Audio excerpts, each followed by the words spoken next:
Well, it's another week, another episode of Digging Deeper, and another tripping hazard question that we looked at this past Sunday, asking the question of whether or not the biblical views of sex and sexuality are relevant or are they outdated. And man, it was so fun to get to preach that and feel like you're walking on eggshells the entire time. So I'm not going to be doing this podcast by myself. That's why I've brought Pete and Robert on to answer all the questions that came in light of the message. Yeah.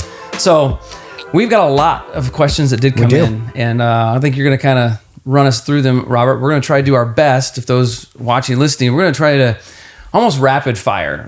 Each one of these could be an episode in and of itself, but trying to honor all of you who did send them in. We want to at least try to address them, and some may be just like, I don't know. There's some tough questions, but any thoughts or anything to start us off with before we jump right into the questions? I would just say with this kind of topic, I know that questions usually beget more questions on this types of things. And so if you have more questions, there's also a number that you can text. It'll be in the show notes or something like that. So please continue to ask questions. We want this to be a dialogue and to continue kind of talking through and searching after together. And so you guys ready to just jump into some questions? I wore my Mr. Rogers cardigan today. It looks nice. Because no one can be mad at Mr. Rogers no matter what he says. And whether or not Mr. Rogers ever has had sex or not, we don't know. Oh my goodness. Wow, you went there. Okay, first question. You went there. First question was, in community college, while taking an ancient literature class, a professor said that Song of Songs, or Songs of Solomon, written by King David, I almost laughed at his description, the Hebrew Kama Sutra. Any accuracy to that, or was her information wrong? So is the Song of Solomon the Hebrew Kama Sutra? That's what we're wondering about? That's what it's... That's good thing we have an ancient historian here. Yes. Dr. Goodman. Is that the Hebrew Kama Sutra? Well, we don't actually think it was written by King David. Okay, but, I paused. I would say that... there's probably something there in the sense of I would say if I have any expertise, it's not in the Kama Sutra. I've never even seen it, much less read it. But if by that you mean something that was meant to potentially educate young men about sex, there's probably a role in that. Yeah, that's definitely the Song of Songs would play. They would wait to read it until their bar mitzvah. For sure, they weren't allowed to read it before then. I'm sure there was something about all of the Torah was in some way meant to educate and train. So I think we're, in light of the whole conversation though, again, I'm speaking from ignorance here, but my surface level understanding of the Kama Sutra is more a sense of like glorified sex with anybody you want to kind of thing. That certainly wasn't the intention of this book by any means. Yeah. So it glorifies a monogamous relationship more than anything. So in that sense, they're nothing alike. But if we're talking about a way of like having a sex conversation with a young person, a child or something, like a young man, there could be something there. Okay. So yeah, probably not a book you want to read to young children though, right? I mean, there's wisdom in it all. All scripture is given. Okay. All right. Here's some other questions. How about this one?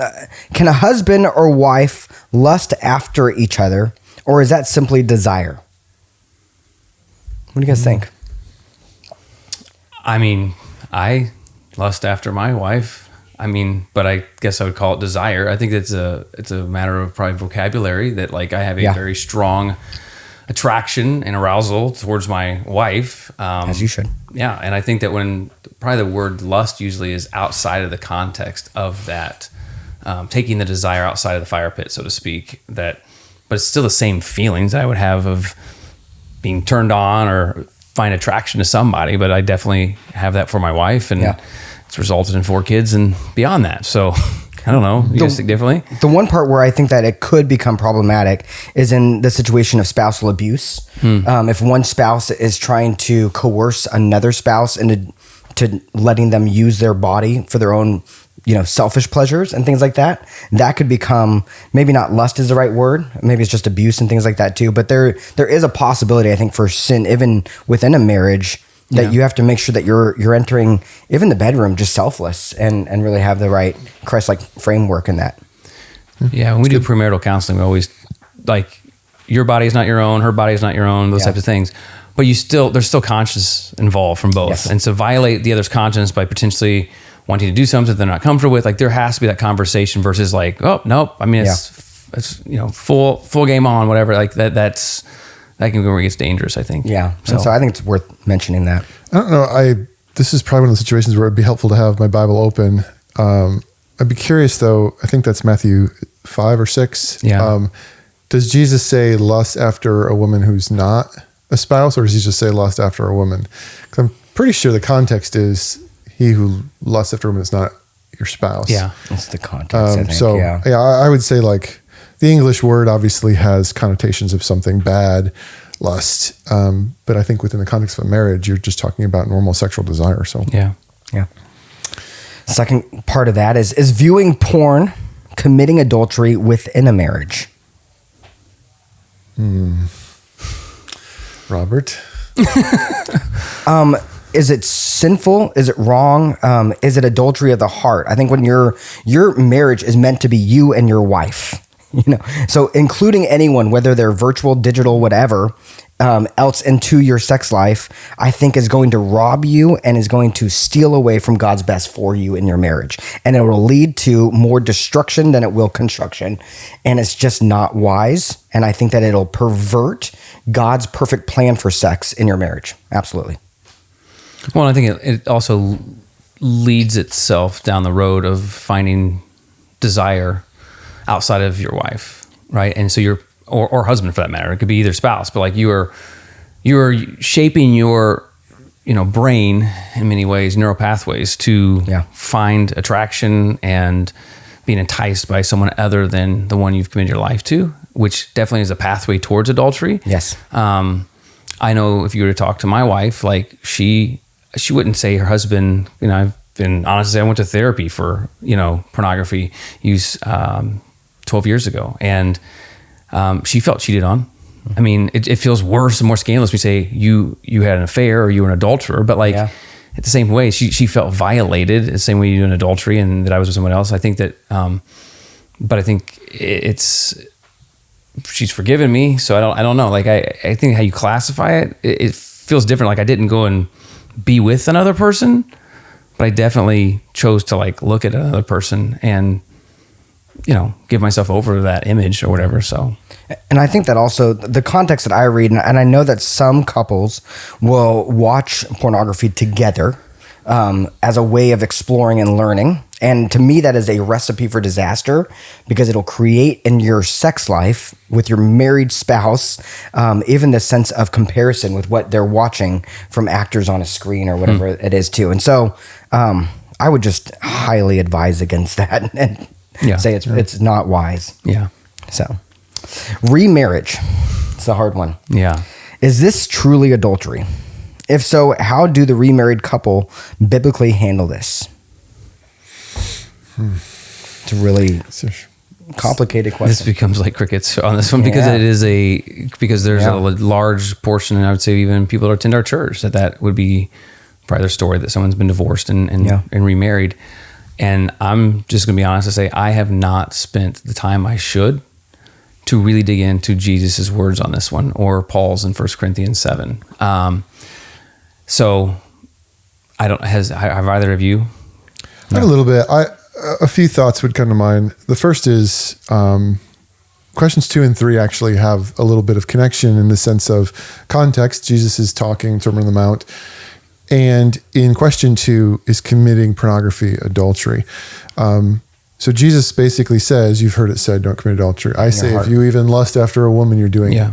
Now, as someone who approaches the Bible and wants to read it as God's truth. So, okay, I'm reading the words. I'm saying, okay, I'm receiving what's being said to me.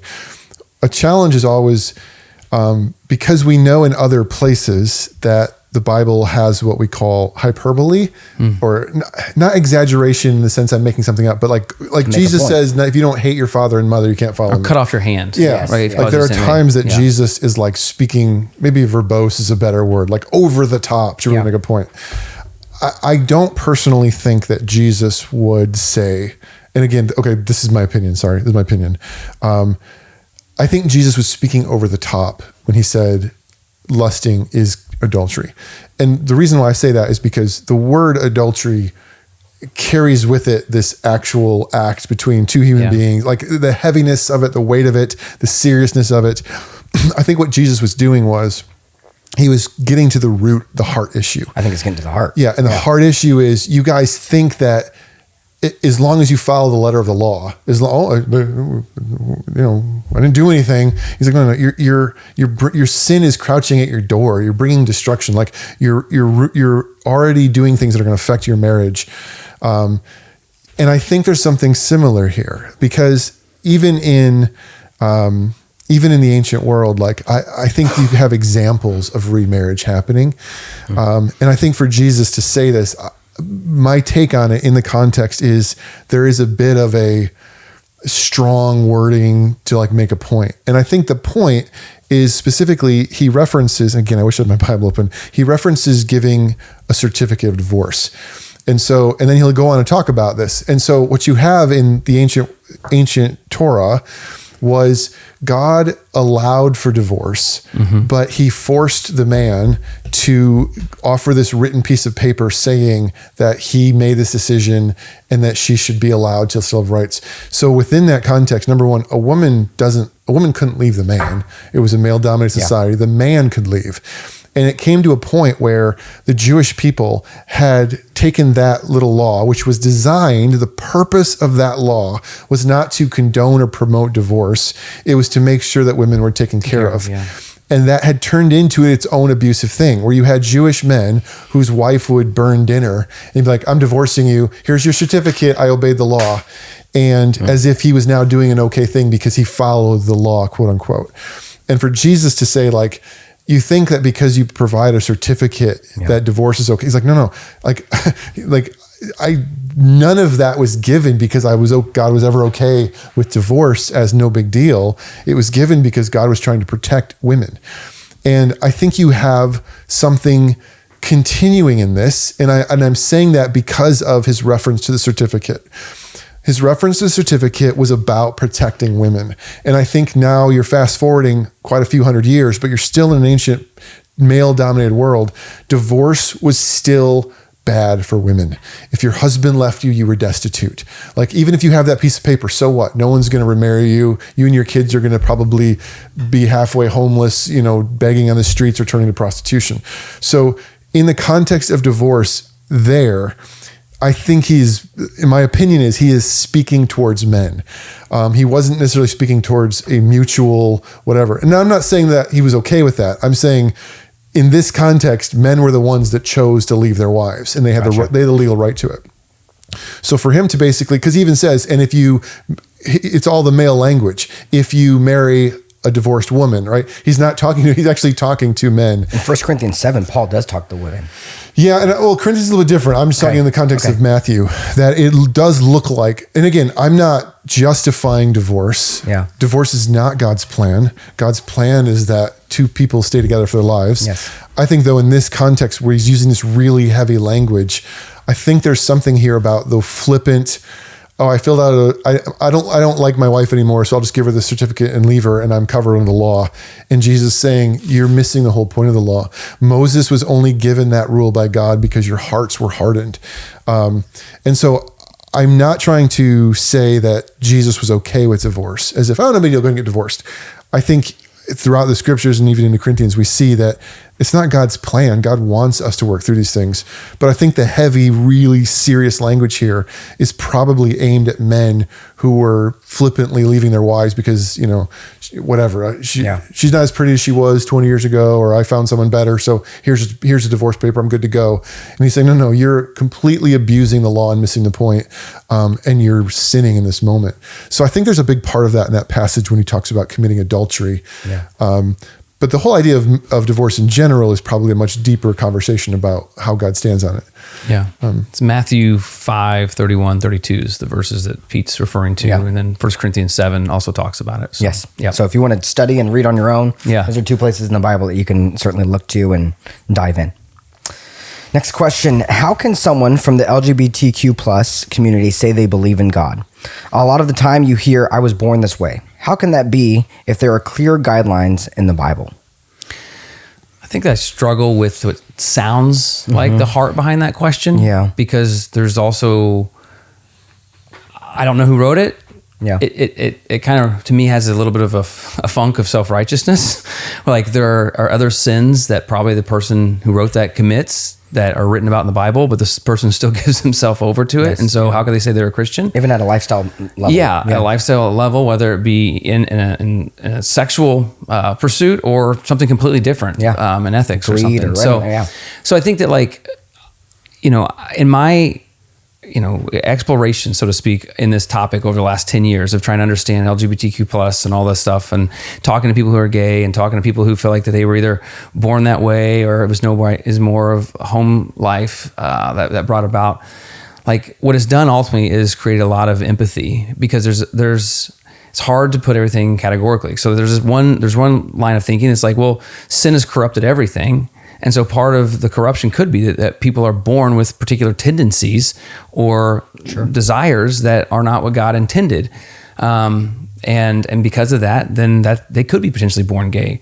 We also know that if you look at statistics, a lot of those who do identify with the LGBTQ plus have a lot of household dysfunction. Not all, but some come from a lot of household dysfunction, being berated, saying things like that, and it kind of led them in that direction as well. So I just think that there is so much confusion around this.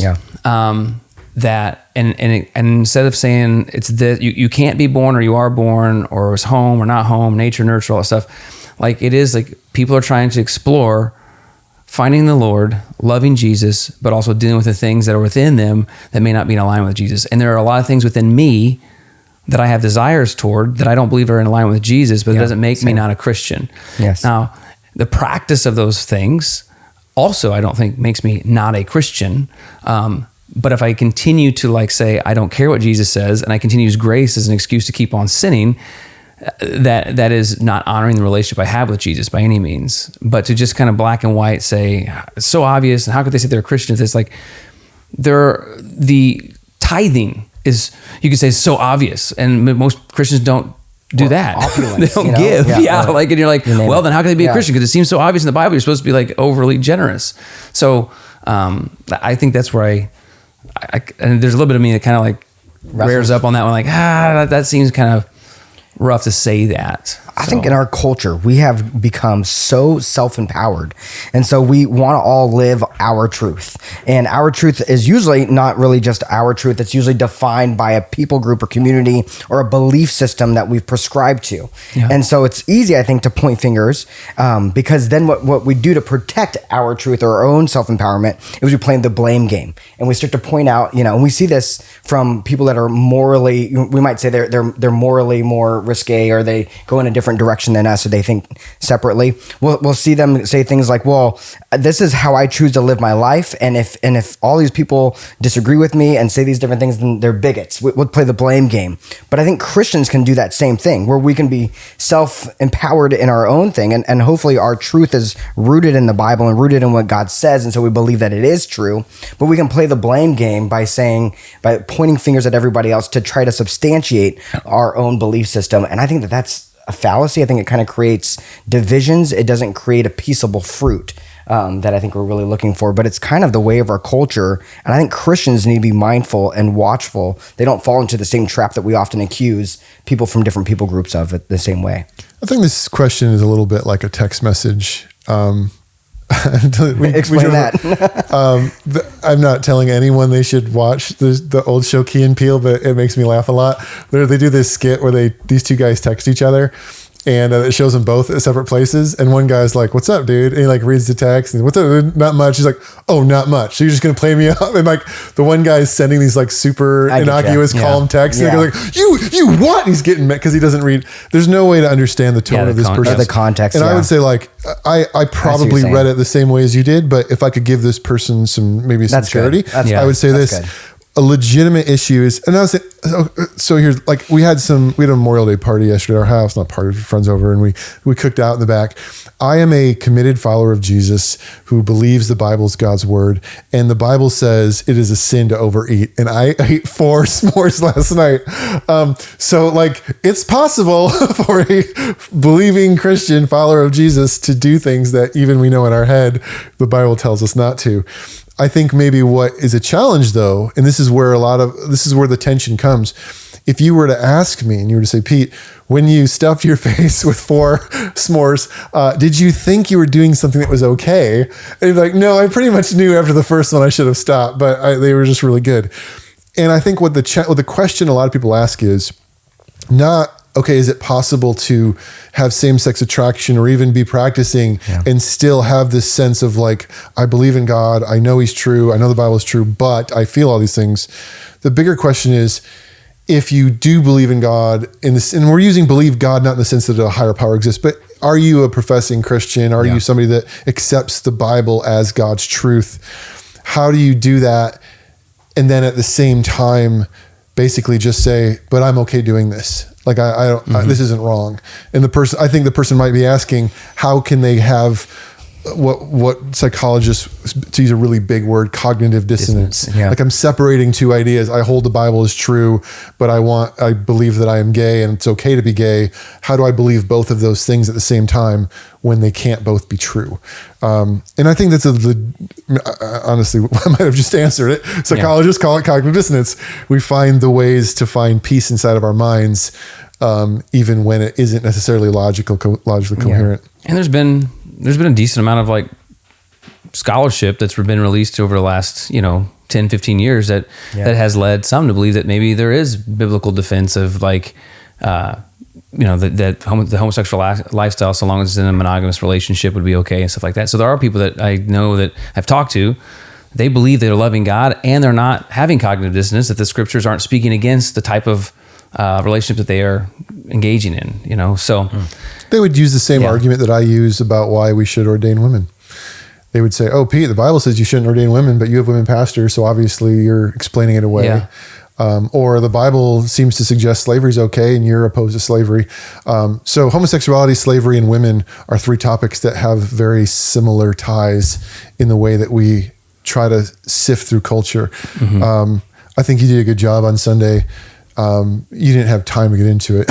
No way. Like, I think of those 3 things, if there's a spectrum of pretty weak and pretty strong, I think slavery is on one end, the women are in the middle. And I don't actually think it's very good scholarship to try to explain away homosexuality. Yeah. I really think the way they try to do it just doesn't quite work.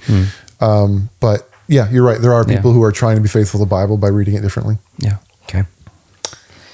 Next question. Being with one man in a committed relationship for 12 years without being legally married, is that considered sexual immoral according to God?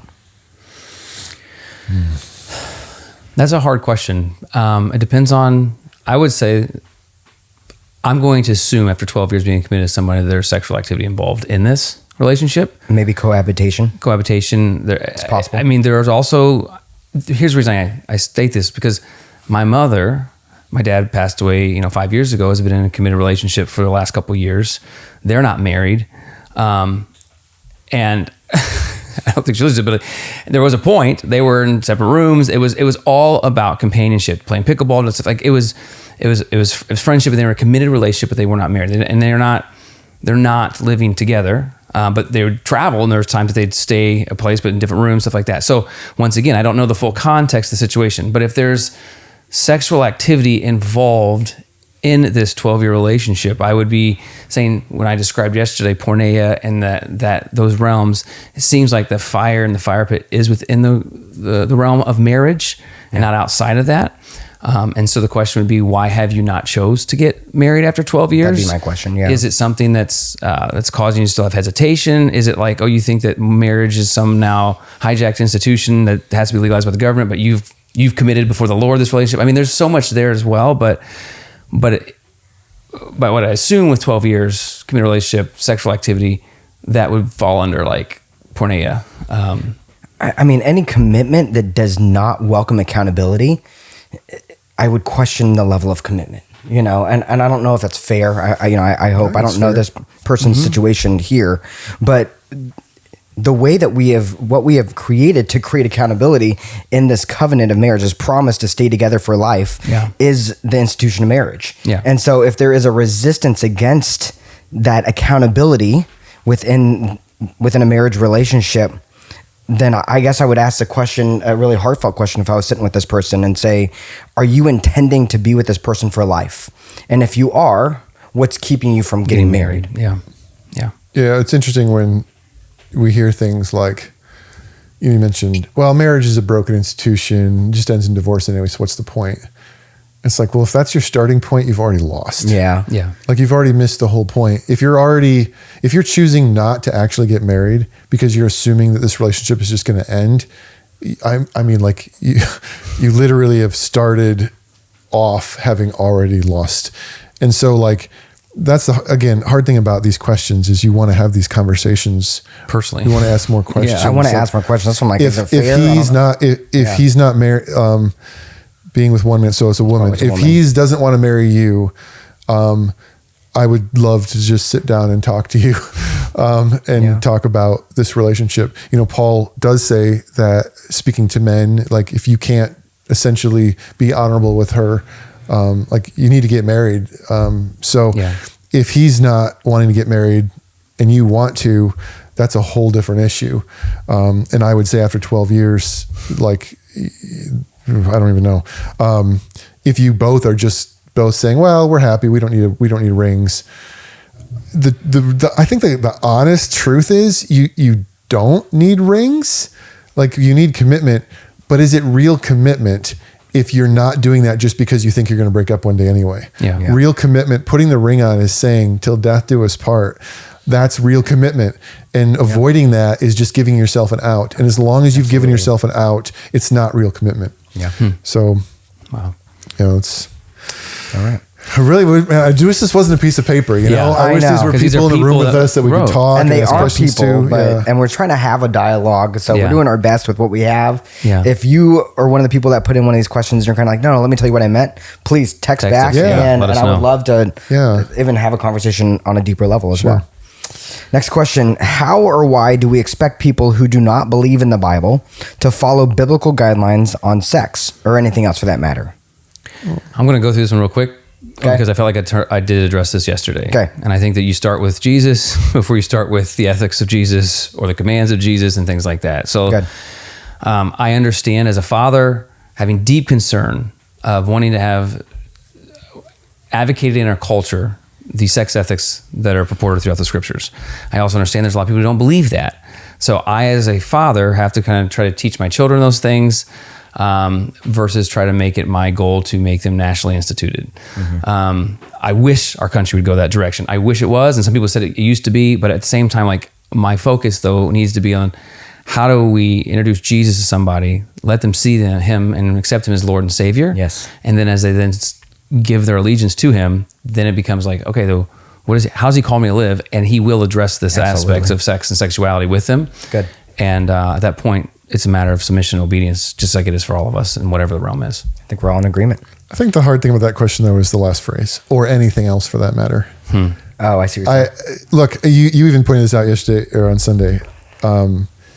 Leviticus 18 just doesn't just talk about homosexuality. Generally speaking, a vast majority of Americans believe that incest, bestiality, and polygamy is wrong. Yeah. Why? Because of the Bible. And oftentimes you hear this when I'll talk to someone who's an atheist or something, and they'll say, I can have morality without God. And it's like, but you are living in the water that you're swimming in has been formed by Judeo-Christian values. Murder was not necessarily wrong in other cultures. There were cultures that would throw their babies in fires to worship false gods. I mean, like, Vikings didn't consider murder that big of a deal, right? They would go and murder anybody they want. That was a great quote you had. Was that Tim Keller? Tim Keller. Yeah. Like the drive to just murder and plunder and take whatever you want wasn't considered wrong until the Vikings were converted to Christianity and were taught that that isn't God's will for your life. Yeah. And so today you live in the Western world, which is predominantly Judeo-Christian, and we say, don't murder, adultery is wrong, lying is wrong. we're all following laws, and the very idea that you're not supposed to speed in your car is rooted in the idea that a law should be passed which restricts your freedom in order to protect other people. That is a Judeo-Christian value. Like that's not that those values didn't exist in most pagan cultures. And you follow that law all the time, don't you? Funny you bring that up. I actually had a local California Highway Patrol officer tell me how fast I could drive without getting a ticket, and that's what I set my crews to every day. But my point is, like, there are some What's things. What's the amount? 75. Okay. There are some.